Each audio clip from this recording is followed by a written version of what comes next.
Signal Sciences secures the most important web applications, APIs, and microservices of the world's leading companies, protecting over 7,500 applications and 150 billion production requests per week. Signal Sciences Next-Gen WAF and RASP help companies increase security and maintain site reliability without sacrificing velocity, all at the lowest total cost of ownership. Signal Sciences patented technology protects any application against any attack with integrations into any DevOps toolchain. Signal Sciences, demand more from your WAF. Learn more at securityweekly.com/Signal Sciences.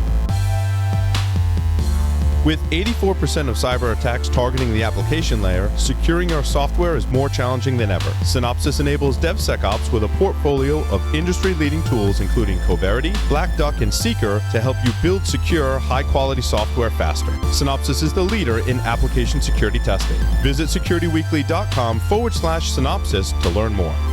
By connecting to your code repository, Accurix generates a topology across your full stack to reveal risks so that you can harden your architecture. It also scans code for violations against compliance and security standards to enforce best practices.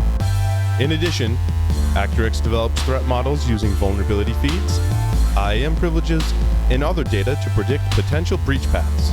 Learn how easy it is to get started with Accurix at securityweekly.com/Accurix. Welcome back to Application Security Weekly. I'm your host, Mike Shima, joined by Matt Alderman and John Kinsella. Layer 8 is going virtual.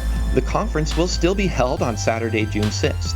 Security Weekly listeners save $20 on their ticket by visiting layer8conference.com and using the promo code SecurityWeekly before selecting your ticket type. Please consider supporting Layer 8 or one of their partner organizations when purchasing your ticket. Some of the Security Weekly team will be in our own channel on the Layer 8 Discord server, answering questions and possibly doing some contests. Join us at InfoSec World 2020, June 22nd to 24th, now a fully virtual event, not quite so as I perhaps announced last week.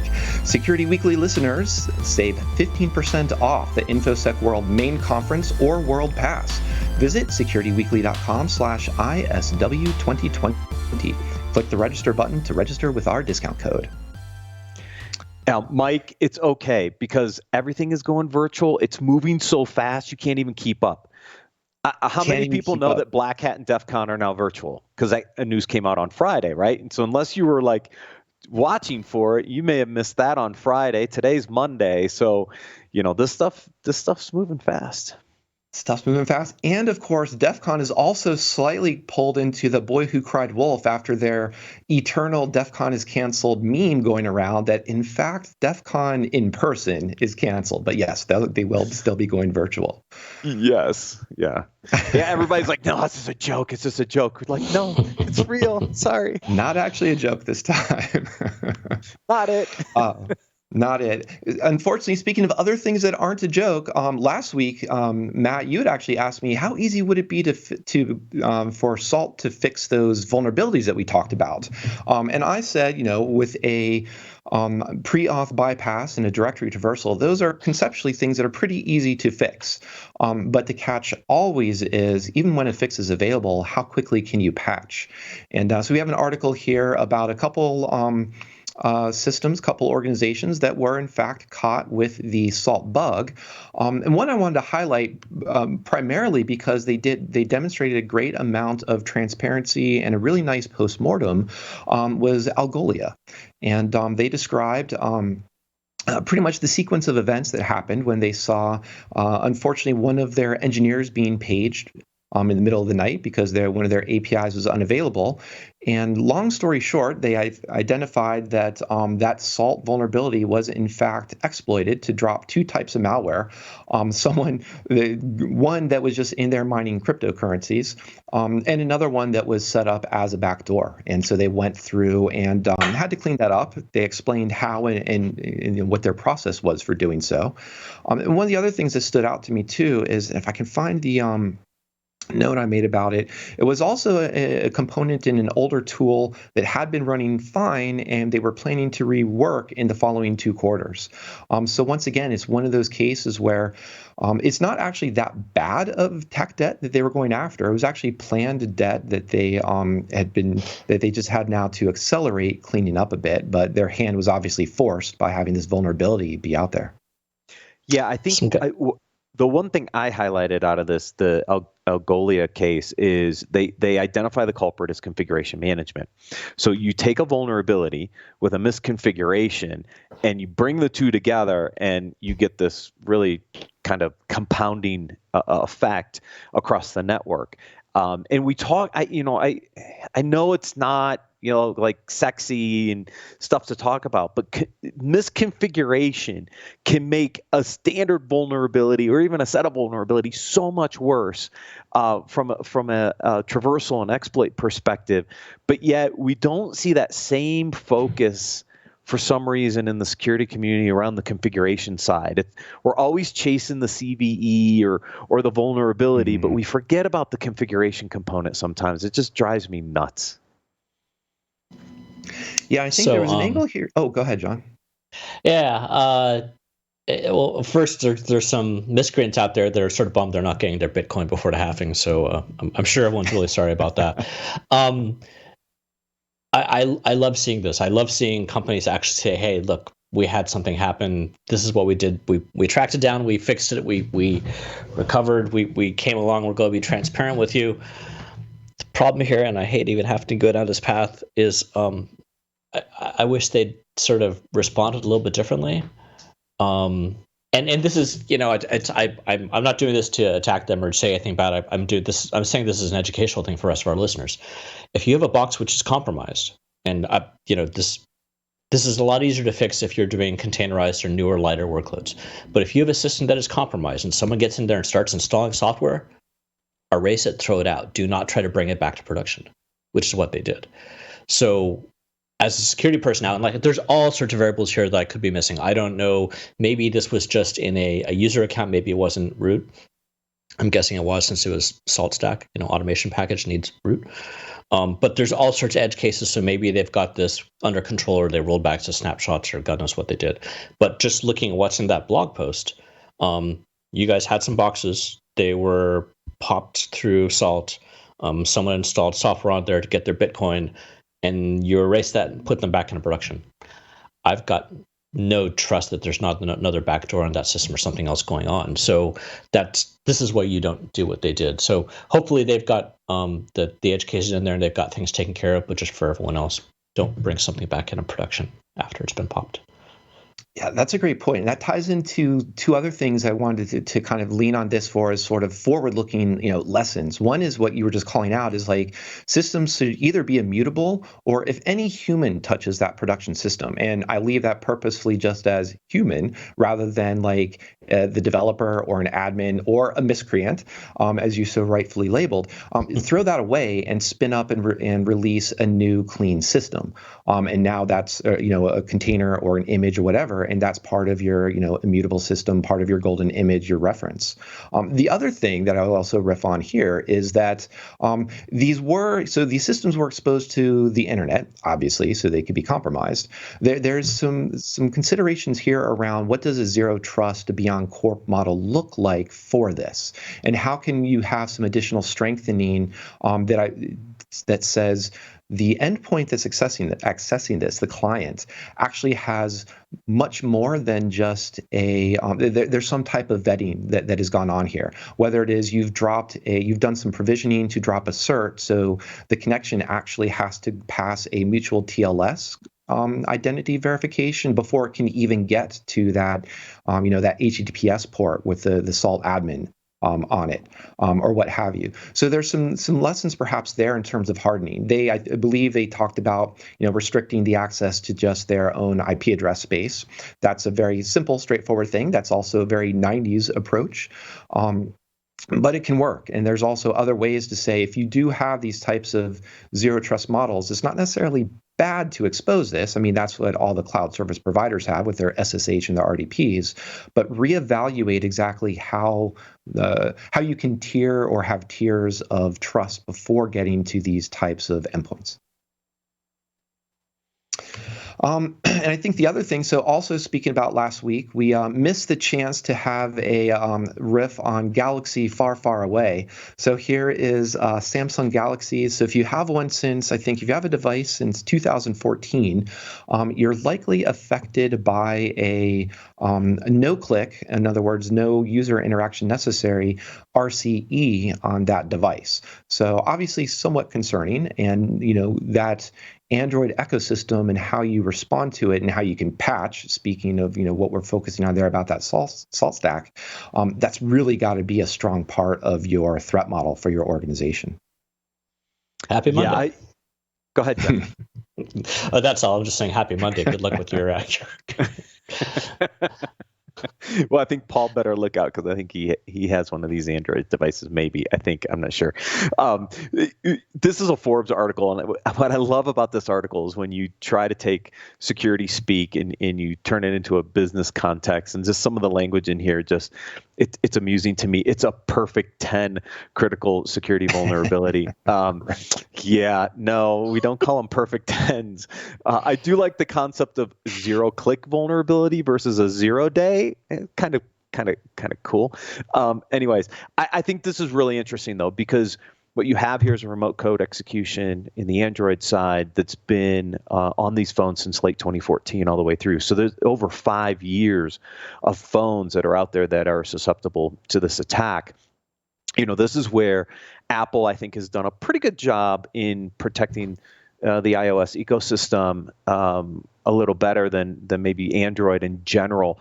But these are some of the downsides of like the Android operating system being more kind of based off of Unix and potentially can inherit some of these interesting vulnerability paths that you may or may not see in an Apple device. But yeah, I think there's a lot of people susceptible to this attack. So it was called clickless because is that the phrase you use? Zero click. Zero click.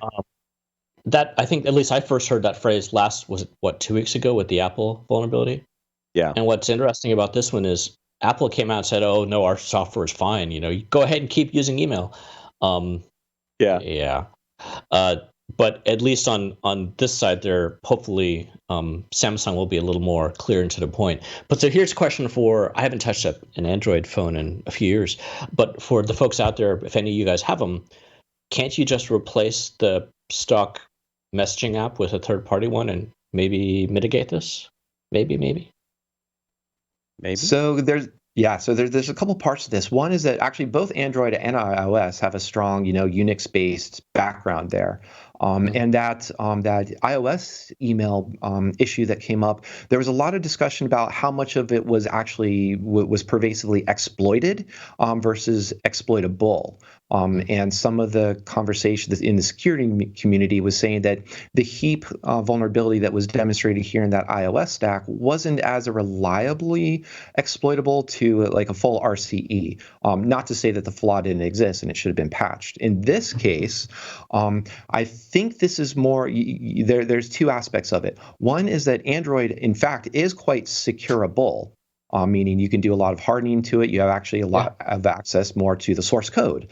However, when flaws are in some of the core, if it's in the kernel or if it's in some of the core system components, then your third-party messaging app, if it relies on, for example, a video codec or an image parser, it may still, in fact, be vulnerable to this type of attack.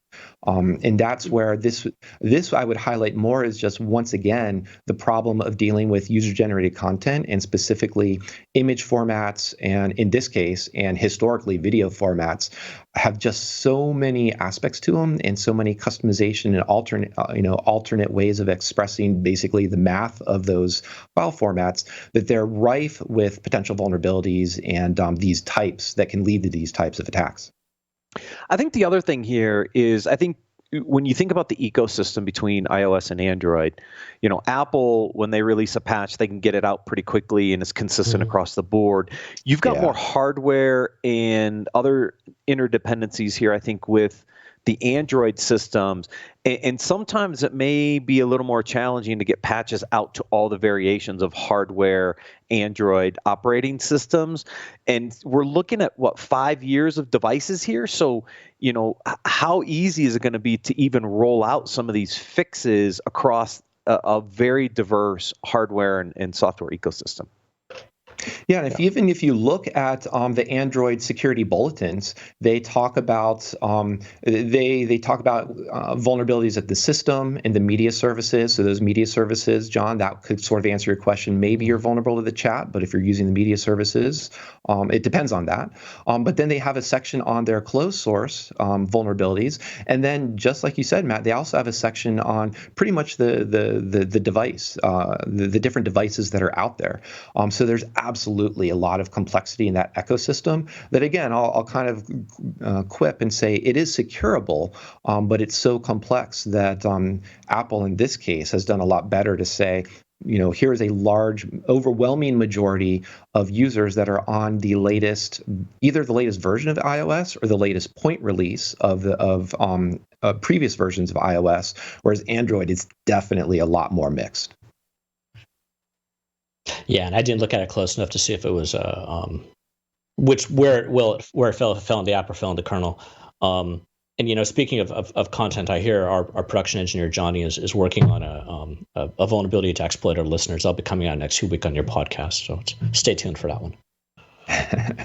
There we go, a teaser. Now you're on the spot, Johnny. Yeah, and in fact, this was part of the media framework, and this sets up a segue because we've talked about, over the last summer, I want to say, early summer, we were talking a lot about fuzzing, and especially about the media frameworks, because historically that's where a lot of vulnerabilities have come up within Android. And there's another article, John, that you had pulled out, and this was about fuzzing. And fuzzing is a great technique to use on file formats, specifically for video codecs, images, but also in this case, you saw a lot of Microsoft services being fuzzed here. Yeah. People must think I just sit and watch what comes out of the Microsoft blogs. And I asked this to my LinkedIn followers, and the same things goes. I'll say it on here as well. I feel like I'm apologizing every time I mention Microsoft. I'm looking for other companies to talk about that are doing cool things. So, some come to my mind, but if our listeners out there think of, someone who has a let's say tens of millions or hundreds of millions of dollars security budget, well, Microsoft is claiming $2 billion. But if you see someone else out there has a pretty cool AppSec program that's mature, that's doing some cool stuff like what we're talking about, please let us know. I'm happy to talk about other people, but I'm like a fly to the light, and Microsoft keeps doing really cool stuff. So this one, think about Microsoft Windows, right? Huge code base, huge number of feature branches constantly being worked on. The number of commits and pushes a day is in the thousands. How do you secure this thing, right? How do you do some of the stuff we've been talking about? And yeah, Mike, I was thinking about our fuzzing stuff as well when I saw this. So the blog post initially, first I'll talk about the blog post, talks about how they respond to some of the things out there. They've developed this framework called TKO. So in a nutshell, what they're able to do is they're able to fire up a copy of Windows in a virtual machine, get to the point where they suspect there's a vulnerability or there's a place they want to test. Take a snapshot of that bad boy at that. So your memory state, your network state, your SMB, everything's set up and ready to go. And then from that particular point, so half the problem with fuzzing, right, is actually getting all your ducks in order, as well as making sure you've got a protocol compatible fuzzer and all these different things. So in other words, do all that prep work once, get it nice and neat and organized and automated, and then keep running that fuzz against that particular point. So run a fuzz, it doesn't work, I'd say click a button, but right, it's automated. Go back, try it again, try again. So what would take a human just to set this stuff up, ages, they're able to do in this very fast manner. And for those who like to listen or watch, the director over this team, Dave Weston, did a talk at Blue Hat this year, Keeping Windows Secure, 45-minute talk talking about this and going through a few use cases of how they actually do this stuff and what's going on, the real world examples. So it's super cool. But please, it's if you guys think of other companies we should be thinking about or talking about, who else is doing really great stuff out there, I'm all ears. Send them our way, and we'll go and talk about them instead. What I like about this article is they use SMB as an example, and they give you a lot of good detail of what they're doing and how they're stepping through those different steps in the process. A lot of good technical background here for other people who want to do similar things, maybe on different protocols or something. This SMB example's really, really well documented. Yeah, and SMB is great. It's another great example to use that they're focusing on, because SMB is notoriously ancient, as well as just quite often it shows up more than once in Patch Tuesdays from Microsoft, and it's one of those things that fuzzing is great because it identifies either an exploitable vulnerability or at least a stability flaw, and either one of those absolutely should be fixed. So they're fixing, they're making the code more robust as in terms of quality, and depending on where you want to fall into the discussion of, is security part of quality? It's either a peer of it or it's just part of the quality, and that's what this fuzzing is doing. I will say, John, there's also I know Google has been running a lot of fuzzing against open source projects, and they've been reaching out to many projects and saying with pull requests, saying, here is an example where we think there's a small modification that needs to be changed to your test harness to be able for it to fall into our fuzzing framework. And now I'm going to have to go back and pull out the specific name of it. It's based off AFL, but it's the name of this effort is something else. But they're basically saying one of the things that's great about it is like Microsoft with SMB, you've got a lot of tests already. Just start modifying those tests to have. So you can have, in this case, snapshot, roll them forward and backwards, see what happens when things break. But any other open source tools that have testing and are taking protocols or taking, user supplied information, your user supplied content, modify them, fuzz them, find out what breaks. And so it would be great to hear. I'll just echo your call for advice or call for links to articles or projects from our listeners about what's going on out there. Are you talking fuzzbench, Mike? I think fuzzbench is it. Thank you. Yes. So that's great that they're bringing, again, here is a mature mature security program that's well funded, that is working with open source tools that probably are not well funded and have small teams and may have mature development behind it, but definitely don't have mature security on them, just in terms of how many eyeballs are looking at them and scrutinizing them on a day-to-day basis. Yeah. Cool. And also, open plug, people can go out to our Discord server or connect on there and give us feedback that way as well. Absolutely. And I will say, too, TKO, hopefully someone there at Microsoft is a good Latigra fan and loves their Riot Girl music. So excellent naming convention there. So you pulled out, John, a Microsoft reference. I also pulled out one on the topic of IoT, and this was more about their bug bounty and Microsoft's IoT. And I wanted to skip over just how much they're paying out, because that's not so interesting as much as the part about this article that stood out to me is that they are let's see, what does it say? They're opening up direct communication channels with the Microsoft team and other Microsoft products and services as needed, providing their Azure Sphere development kit, product documentation for it, and so on. And what that really means is a way of maturing a bug bounty program. So rather than paying for or just encouraging a bunch of people to spend their time to run the same basic NICTO scanners or Burp Suite scanners against these common API endpoints, they're actually trying to encourage people and encourage these researchers to understand what's going on within these systems and starting to poking at the really nuanced aspects of it, so you can start to pull out some more interesting types of vulnerabilities that might not be immediately identifiable by fuzzing, as well as just won't be identifiable necessarily by simple source analysis tools. So that is the part of that type of approach I thought was really good.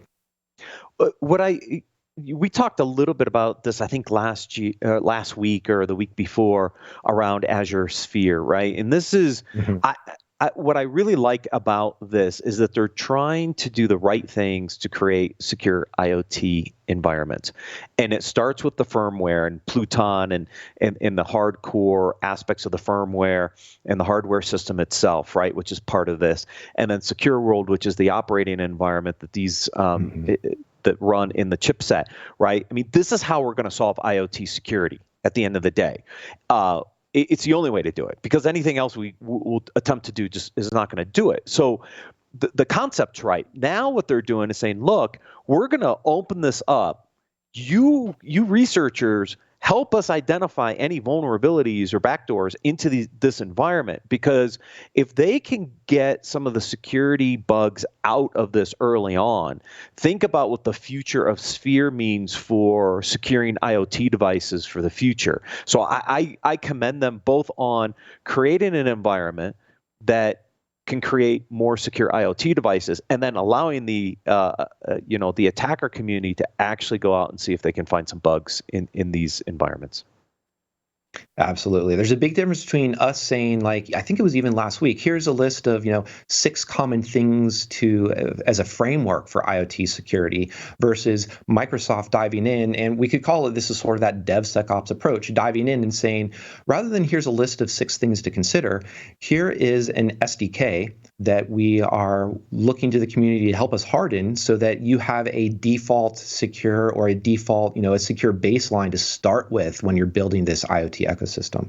So yeah, absolutely, it's great to see. Running code is always more interesting to talk about, and is always the one that's going to win at the end of the day.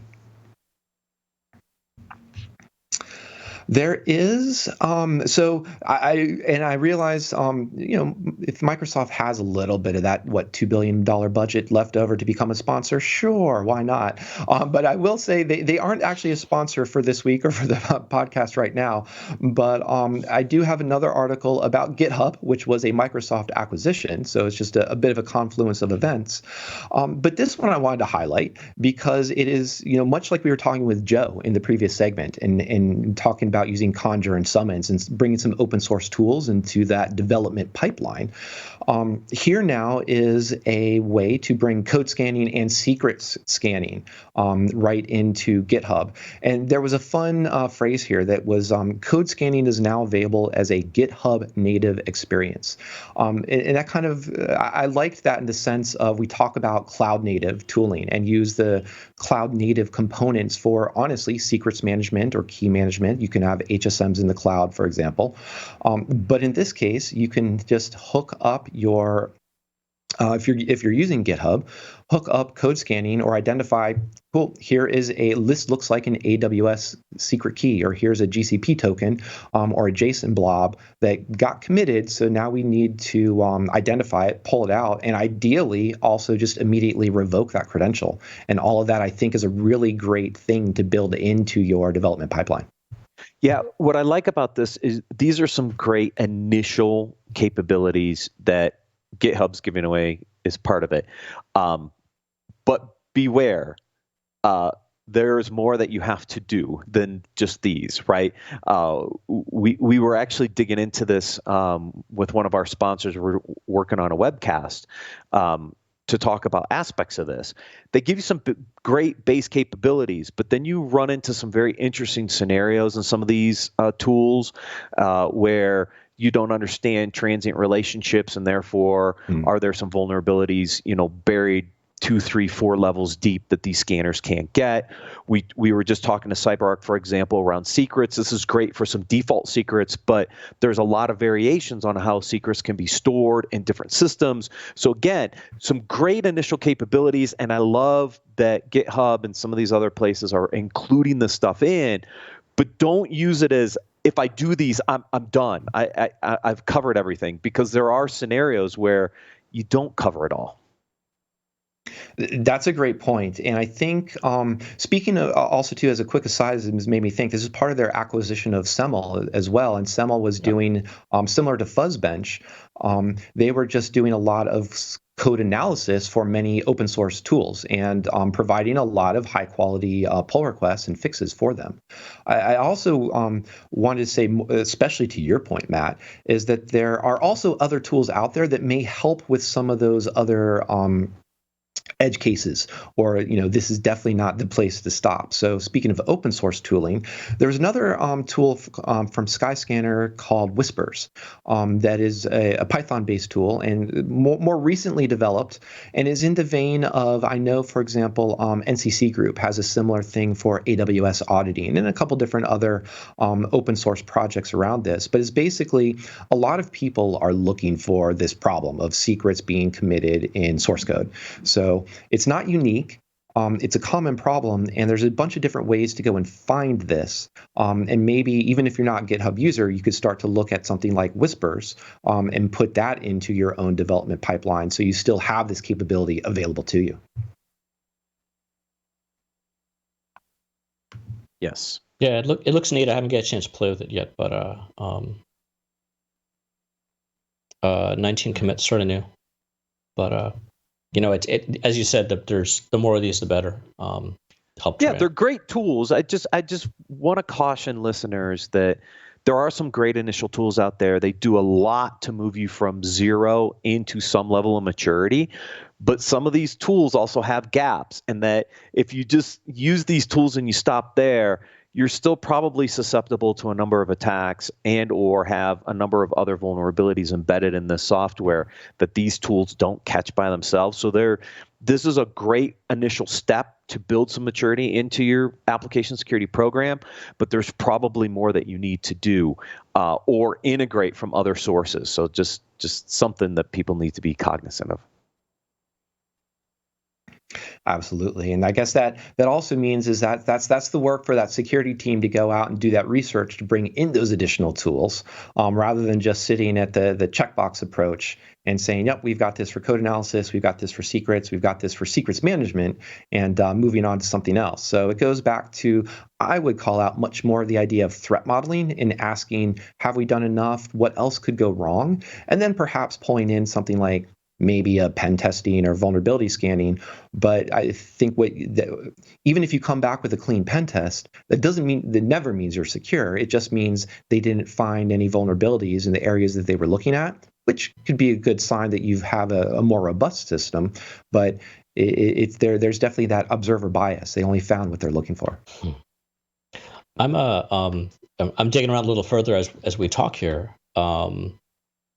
Sort of interesting. So while Whispers is a fairly new project, this is being done by Skyscanner, which looks like they're a flight, like a vacation planning site for flights and hotels.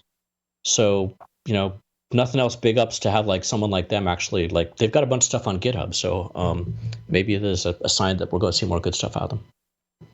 Yeah, it was interesting because it come across my radar just being from their security team and releasing tools like this. And I think it's just a great sign that for as much as we've been joking and talking about the massive Microsoft articles this week and what they've been doing, as well as we often talk about Google, as well as Twitter and Netflix for that matter, in terms of other big security organizations, there's a lot of small groups out there that are releasing powerful tools.